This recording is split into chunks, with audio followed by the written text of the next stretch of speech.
পেজের most selling cake ডিজাইনের মধ্যে এই ডিজাইনটি হলো একটি। হ্যালো, আসসালামু আলাইকুম সবাইকে। কী অবস্থা সবার? আশা করছি সবাই ভালো আছেন। আজকে একটি চকলেট ফ্লেভারের কেক ডেকোরেশন দেখাবো। এই চকলেট ফ্লেভারের কেকের যে ডিজাইনটি ছিল, এটা আমার পেজের মোস্ট সেলিং কেক বলা যায়।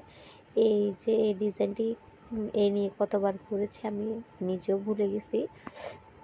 তো এখানে আমি 1 পাউন্ডের একটি চকলেট বেস রেডি করে নিয়েছি এবং ক্রিম ফ্রস্টিং করে কেকটিকে ভালো করে সেট করে নিয়েছিলাম এবং এখন চকলেট ক্রিম দিয়ে ফিনিশিং করে নিচ্ছি।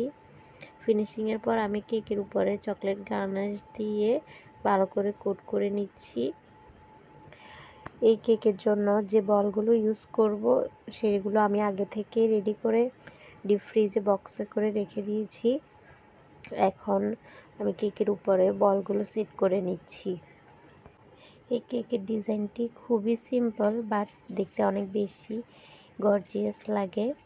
তো বলগুলো সেট করে দেওয়ার পরে আমি কেকের বলগুলোর সাইডে কিছুটা ফুল করে নিচ্ছি এবং চকলেট বলগুলোর উপরে কিছু গোল্ডেন লিফ লাগিয়ে নিচ্ছি এবং কেকের সাইডেও লাগিয়ে নিব। ফুলগুলো দেওয়া হয়ে গেলে আমি কেকের উপরে একটি বাটারফ্লাই সেট করে দিব। এটা হচ্ছে নন এডিবল বাটার, এটা খাওয়া যাবে না, শুধু ডেকোরেশনের জন্য ইউজ করা। এরপরে কেকের উপরে কিছু হোয়াইট কালারের সুগার বল দিয়ে দিচ্ছি। এই তো ডেকোরেশন কমপ্লিট। কেমন হয়েছে ডিজাইনটি সবাই অবশ্যই জানাবেন, আর ভালো লাগলে আমাদের ভিডিওটি অবশ্যই শেয়ার করবেন।